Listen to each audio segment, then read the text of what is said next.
And Chris, have a great day. And Jim Welsh Macro or Jim Welsh from Macro Tides is here. Jim Welsh Macro. That like just Hey, comes hey, out. I'm not that big, okay? Come on. I didn't say Jim Welsh fatso. I said Jim Welsh Macro. How you doing, Jim? Good to see you. I'm doing well. How you doing? Well, we're in an what I like to call it what I've been calling all week. This is kind of uh, just a like kind of a lull before probably what's going to be fairly crazy this next week as we kick off earnings. We have inflation. We have a Fed meeting coming up in the next couple of weeks. So this week has been a transition week, is the way I was defining it. How are you seeing the current market conditions right now? Which market do you want to talk about, or just in Yeah. general? Just in general, how you feeling Yeah. about us just poised here at the highs, especially after all the aggression that we've seen from the U.S. and Iran? Well, what's interesting, and we'll talk about it in greater detail. Last Thursday, when we spoke, my expectation was we would see a rally on crude to 74.50 to 76.50 for a wave four. Well, the news brought that about. Expectation was that we would see the S&P drop below 74.27 to complete a sideways chopping period. It got to 74.21. The expectation is we're going to new highs.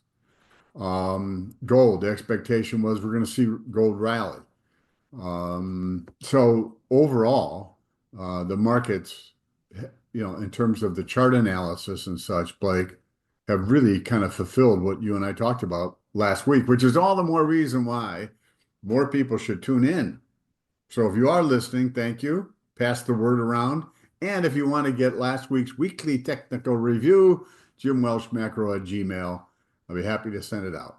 That's right. And I have to say, Jim, your technical reviews are awesome. So and also your the just all of the information that you send out, guys, just realize it's not some AI slop crap. Jim puts in a lot of effort and has for subscribers for years. And we've been doing these videos together for about 5 years now. So Yeah. it's always great to get, kind of set straight with Jim from a macro point of view moving forward. So with that being said, let's jump into some of the charts that you Yeah. brought, Jim. And I want to talk about, well, I mean, everybody wants to talk about inflation expectations and why the hell is this such a big deal? Well, because the Federal Reserve and the members of the FOMC put a lot of emphasis on inflation expectations. Their belief is that if people begin to expect more inflation, then in effect, they're going to spend more sooner rather than later, creating demand that then pushes prices up. So for the Fed, this is a big deal. I'm not really in that camp because, as I've said before, if you don't have the money, you can't spend. And for a chunk of people, that is the case. They're under the gun, cost of living is high, and so forth. But the Fed pays attention to this, and the point being is the 1 year and 3 year. The Fed probably weights the 3 year a little bit more heavily because the 1 year does get influenced by things like oil prices, gasoline prices. But look at the date, September of 23, June of 22 on the 3 year. So this is something and why there's a level of concern on the Fed. And the minutes that came out this week just added more emphasis to what you and I have talked about since the last meeting, that there's a group of people on the FOMC that are definitely more worried about inflation than the labor market. And last week's jobs report didn't change that in any meaningful way. Jim, sorry, we just came off a 30-year auction and it was a good auction. And yields are probably coming down just a little bit on the longer end of the curve. But the 10-year yields, and I know you're going to talk about Yep. actually today, you're going to talk about the Yeah. treasuries, the 10-year yield. They have looked so strong. I mean, at what point is the market going to take notice of these higher yields? We see it ticking. If you get above the high, recent high was 468 on the 10 year, Blake. Yeah. You take that out, that'll get attention. Okay. And what's happening in the US, I think in part, is what's happening in Japan. Their 10 year yield is up to about 290. That's the highest since 1996. Think about that, 30 years ago. So, and yields in Europe have also been pressing up. So I think the magnetic pull of global yields is why our treasury yields have been working their way up. And the 10-year got above 456, which was a number I thought was important. And it's, as we'll talk about it, we'll go through why. But I think that's what's going on, Blake, is global yields are pulling the U.S. Treasury yields up. In addition, there is still a lot of supply every single auction. Okay. All right. Well, it's like it seems like unlimited supply, and with this Treasury Secretary, he's got more unlimited supply to hawk to everybody, right? So, Yeah, so let's talk about the FOMC meeting minutes. You said it's the most hawkish since 2022. right. What is I mean, who gauges that? That's like when I'm watching the World Cup and they're like the momentum indicator. Like, what is the momentum indicator? Somebody explain that to me. Like, Well, this is an output called Augur, as you can see, Augur FOMC sentiment indicator. And what yep. they're doing is they're looking at the minutes, and I'm sure what they're looking at is the different adjectives and adverbs that are being used during the discussion between the FOMC members and how they're all summarized. Also, did all the all participants, many participants, most, I mean, that's all that stuff when you go through to come up with something like this. And it tells us, it just reconfirms what you and I have been talking about. If you look at the dot plot and the summary of economic projections, all of that tilted very strongly, more hawkishly in June versus March. I mean, in March, you had 12 people talking about rate cuts. In June, you had 9 people talking about rate hikes. I mean, that's an incredibly dramatic shift in just Yeah. 3 months. So this is just reaffirming what kind of what we already know, but I just thought it's kind of a cool indicator, cool chart. And as it Jim, rolled over, that's when the bond market peaked as that started to roll over. So it's back as cool of a chart as the momentum indicator in the World Cup games. Just nothing can kidding. compare. Just It's kidding. Blake, you do that a disservice by having them in the same sentence. Okay, All can't right, do that. All let's right. talk about you think there's inflation relief coming. I mean, Yeah. I'm a consumer, you're a consumer. We spend a lot of money on crap, and it's Right. like, what kind of relief is coming? Explain to us. Well, the headline, which is why, if you look on the far left, you see a headline going down. The relief is going to be the month over month increase was 0.5% in May. I think there's a good chance it'll drop to 0.1. That's a fairly significant. Why? Well, of course, we all know why. Gas prices came down a lot, oil prices came down a lot. And so the year over year number, I think, has the potential to drop from 4.2 to 3.9. Well, getting below a round number like 4, that'll be attention grabbing. To your point, Blake, look at the core. The core probably will be pretty close to the same. Why? Because it doesn't have energy in there or food, and that's not going to be affected by what we saw. So I think the headline number is going to be like, wow, okay, inflation is coming down. And then people will look at the core and say, yeah, but there's a hell of a spread between 390, what I think potentially it will be on the headline year over year, and 290. So, the headline is going to show, oh, okay, we are getting some relief. And, I think the markets will, on balance, find that favorable because it it will be perceived as, well, that takes some of the heat off or some of the concern that some FOMC members have. And of course, the expectation is the next 2, 3 months after the June report, we're going to see even more relief. So, Yeah. and I think it has implication for some of the markets. From the perception that, gee, the Fed won't have to be so aggressive. All Now, right. Well, I'm in the camp that they may increase in one. My take is they're going to just stay flat, yeah. because we get the inflation relief over the next 2, 3 months. That gives them the leeway to just say, you know what, if for the hawks to say, you know what, okay, inflation is starting to come our way. Uh, Yeah. Now, as an aside, maybe the New York Fed did an analysis of tariff inflation, and a number like Warsh and Number and Powell all were saying coming into this year, well, that's going to kind of wane. Well, what the research by the New York Fed found, Blake, is that half the companies that they survey still expect more inflationary pressures from the standpoint of them raising prices. So that's going to linger maybe a little bit more than I think some people on the Fed were expecting. Again, I don't think that's going to cause them to rush out in June, July, and August, or pardon me, July and September, the next two meetings. I think they're not going to do a thing. Okay. And if they don't, I mean, that's just fodder for them for equities to hit new all-time highs, Jim. That's all it is. Yeah, So, yeah, yeah. It's a one hurdle we don't have to worry about. right. Okay. So here we got crude oil. The crude has been heavy as all get out. I thought I would expected a lot more from this, Sure. aggression in Iran. Not the case. How are you reading crude?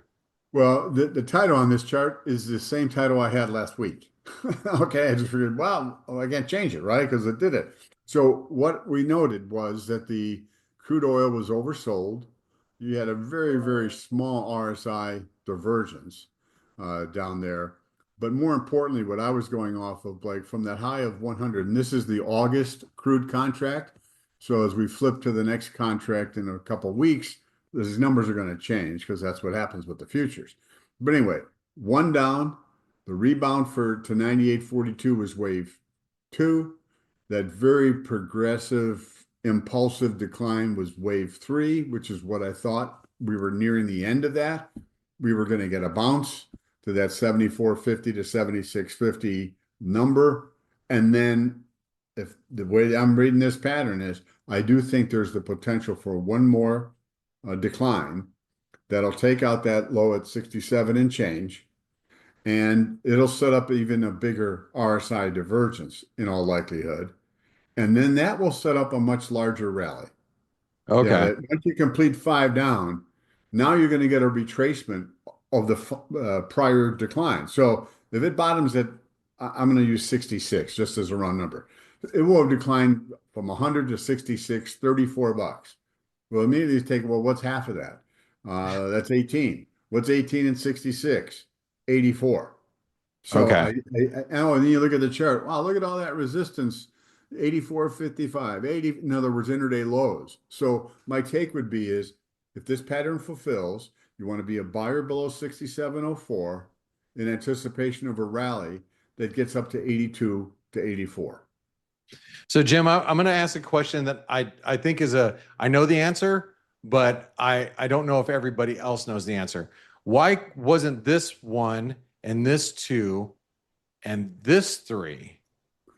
Well, because wave two is never, ever supposed to be higher than the top. Okay, so that's the top. The top marks wave one starts here. Correct. Okay, all right, all right. Correct. So that's one, two, three, four, Yep. five, reversal. Yeah, that's Got it. I just want to the make sure that expectation. I knew the answer. I just want to make sure everybody else knew the answer as well. And thank God I knew it. You Thank know, God you did too. no, I mean, All right, Jim. this is Elliott wave stuff, okay? Yes, And it I'll is. say this because a lot of people find it challenging. It is. They criticize it, warned it. I'll say that one third of the time, Elliott wave is really helpful. And, to me, this was one of those instances. One third of the time, you got like, well, it could either be this or that. And then one third of the time, it's, well, now you got three or four choices. That's worthless. And that's why you have to blend other technical indicators, various momentum indicators. You get into the stock market. I'm looking at things like the advanced decline line and so forth to really increase the probabilities of, okay, is in that first bucket where one third of the time it's really helpful. Well, I still need the reinforcement of other technical indicators to come to that conclusion. So if we go down and you got five down and the RSI does diverge, well, to me, that's a pretty strong argument that you want to buy oil and probably oil stocks in oil service stocks. Because if oil rallies to 82, 84 over the next handful of months, those stocks are going to bounce pretty hard, would be my guess. So, Great analysis and great summation. All right, so moving forward, after we look at crude, we got the S&P. What are you making of this very annoying pattern? I think it's called the annoyance pattern. I don't know if there's any pattern there, Jim. yeah, technically, some people refer to it as a wave four, you know, and wave fours are annoying. Why? Because you do all this choppiness in a triangle. Now, there are multiple options for wave four, under Elliott wave. All right. One of them is a triangle. And we talked about this last week. A down to that 72.37, the B up to 75.78, C down to 72.94, wave D. And so in Monday's weekly technical review, I said, okay, I think we're going to get one more dip. It'll go below 74.27. I think that will complete wave E. And then we're set up for wave five. Wave fours in triangles always happen in wave four, whether you're in an advancing wave or declining wave. So this is a pretty well-defined triangle because some of them get pretty hairy and funky. And so to me, as long as you hold above 74.22, the assumption here is you're going up. Getting above 75.51 would even be stronger confirmation, Blake, because that says, oh, well, you're no longer in a triangle, you get above 75.51. Yeah. So that anyway, my bias is, and we talked last week about the advanced decline line making new highs. To me, that just supports a more bullish outlook in the very short term. If correct, wave five after a triangle is a thrust. Why? Well, because you got a bunch of orders above and below the range. You take out the range, in this case, should be short sales, shorts above it. You also get people, hey, it's breaking out. I got to go long. You get a spike. I think there's a potential that the CPI report next Tuesday could be the justification for that spike. All right. Well, we will find out next week when things are set to get a little bit more hairy, Jim. So gold, excuse me. What do we do with gold here? I am in the camp that people are just they know that 4,000 is below. I don't have unless yields really start breaking higher. I don't have any reason to be selling gold here. But at the same time, it is struggling on making any substantial Real gains. progress. What do you think? Yeah. Well, again, stepping back from the high of 55.94, I thought we entered a wave four correction from the low of December 2015. And you had an ABC down to the 4100. We had a rebound to 48.87. And then we've had this very choppy decline. And a couple of weeks ago, I noted, hey, gold is making lower lows. RSI is diverging. That's a positive. In my July 20 or June 29th weekly technical review, I said, okay, buy it under 39.60 because there was a low at 39.60. It bounced, then it got down to 39.45. And I think at a minimum, 4,300 is a target. You can see that downtrend line, in green. Getting above that would be obviously pretty helpful. So at a minimum, I thought was 4,300, 4,400 was likely. Now, bigger picture. If the decline from 55.95 to 39.45 is wave A of this triangle, and you said, well, why would you say that? Well, wave two of gold lasted 39 months. Wave four it doesn't have to last 39 months, but it's not going to be over in 5 months. So looking at this pattern, it's like, okay, wave A comes down to here.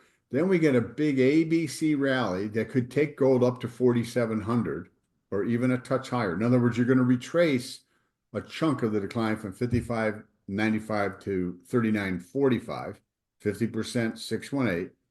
That's going to take months to do that. And then you're set up for a wave C decline to get below either 39.45 or whatever this near-term low turns out to be. that'll chew up enough time so that maybe we're into early next year and gold will have gone through a 12-month wave four correction. So, Mm, we're layering time frames, we're layering patterns within those time frames. But if you're looking at, well, what's the road 100 feet in front of our car windshield? Well, you had an RSI divergence. It got pretty oversold. Sentiment was extraordinarily bullish in January, and now people are pretty negative, and so you have all the background for a decent pop, and so that's my bias is buy if it gets under 39.45, it's a buying opportunity. okay. All right. And is it possible that we just go up from here? Yes. Okay. All right. Yeah, yeah, Okay. yeah. I mean, and that's why I said getting above that green trend line would Yep. be further confirmation. And then you're talking, like I said, 43.81 then would be the next target. But then, I just think things are set up like that you could see a bigger move. All right. Well, let's talk yen right now. And you're talking about intervention. Yen's been in everybody's conversation recently, and Yeah. I keep thinking that because we're seeing, more activity in Iran again, that the Ministry of Finance and the BOJ is going to be more apprehensive about trying to intervene since there's so much aggression out there. What are your thoughts? Well, again, going back to 1986, the yen is at its lowest level. That's 40 years ago. That's a long time ago. Also, going back to July of 2024, that's the last time they intervened in I mean, they did some intervention, what, a month or two ago, 4 to 6 weeks ago, and Yeah. you got a pop and that faded. Now we're making lower lows, but the sentiment is extraordinarily negative, the yen.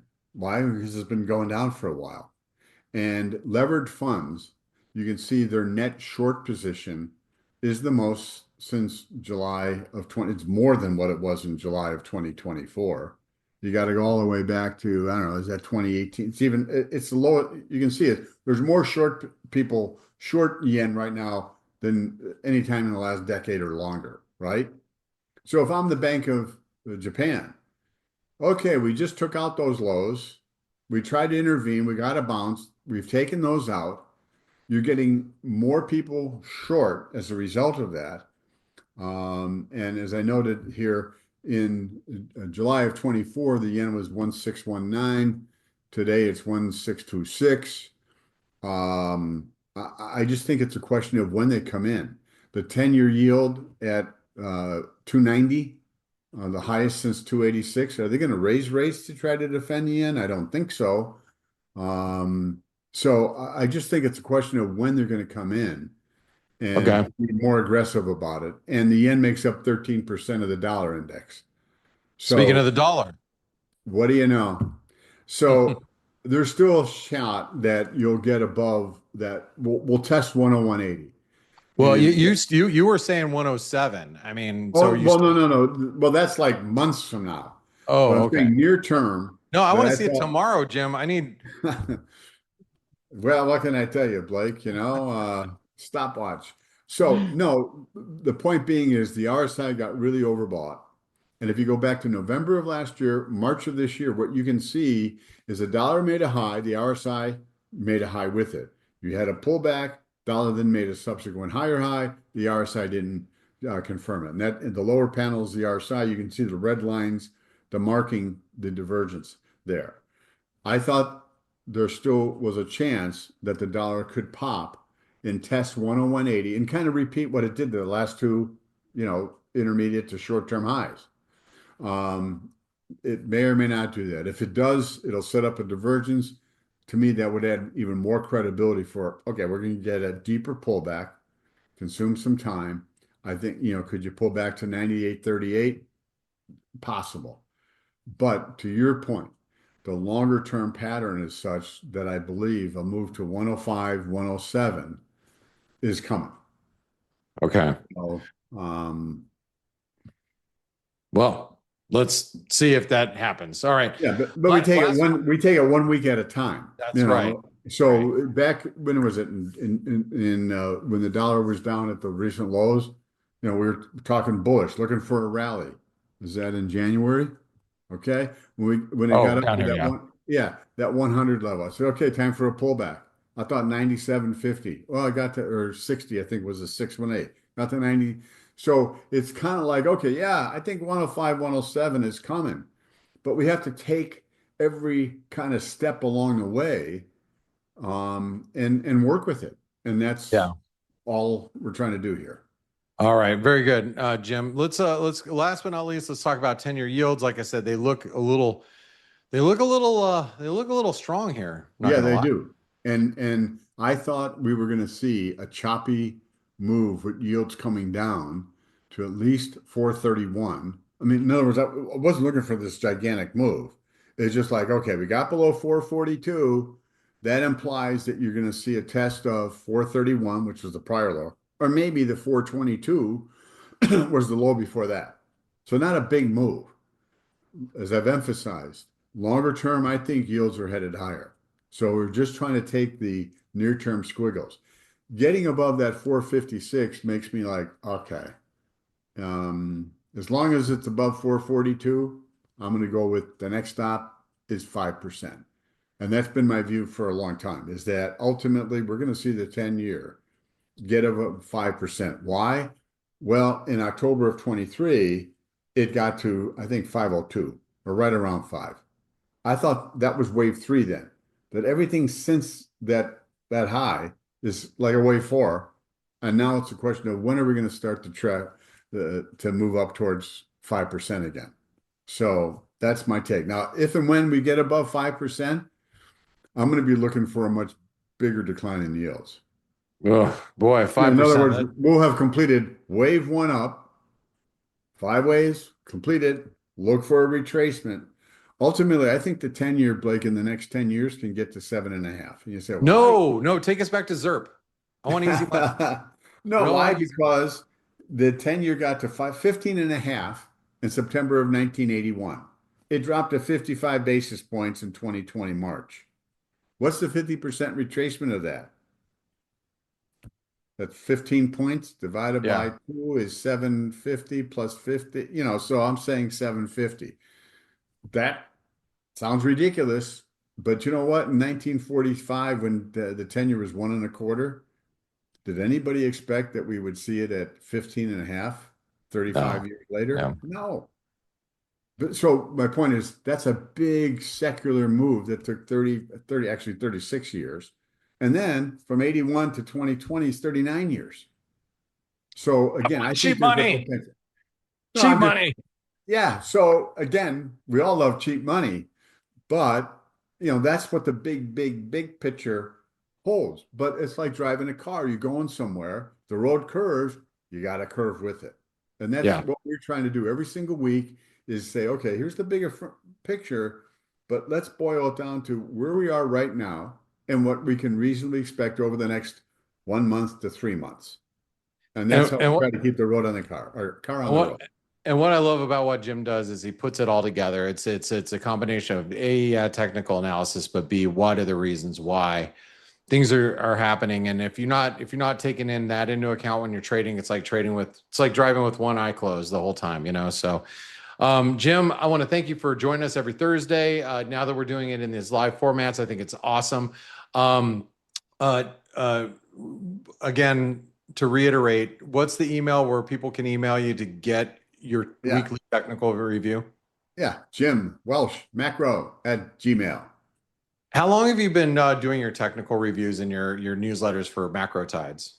Macro sides, I started writing a letter in the mid 80s, 19, as in 1980. All right. Back then it was called the Jim, I financial was 9 years commentator. old. And I was younger too. Back then it was called the financial commentator. And then around 2007 or eight or so, I went to, no, it was probably a little later than that, macro tides. Because I started to focus more on the bigger picture and so forth. So a long time. But what I will say is, look, and as you just noted, looking at the fundamental side of the equation, I think is really important because I was more technically biased many years ago. And what I have found, Blake, is when I can see the fundamental reason and then the technical stuff works with it, man, I have so much more Conviction. conviction, Hmm. you know? And I think if those who just focus on the technical stuff, you're missing a big part of the equation. And that's what I try to provide, in our conversations every week and in the letters is to marry those two. And it's amazing how often things happen, Yeah, that and that's what this is where experience counts, guys. So, it really does. And we're in yeah, unprecedented levels, testing unprecedented areas in an unprecedented time. And you need experience like Jim around to help guide you. So, Jim, thanks for guiding us right. every week. I appreciate you being here. And All right. we'll look forward to catching you next Thursday, my friend. You got stay well. Have a great week. All right, and everybody, thanks for tuning in today to today's Lunch Money. We'll see you tomorrow on Friday. You guys have a great rest of your day and enjoy the France-Morocco game coming up, coming right up. All right, see you guys.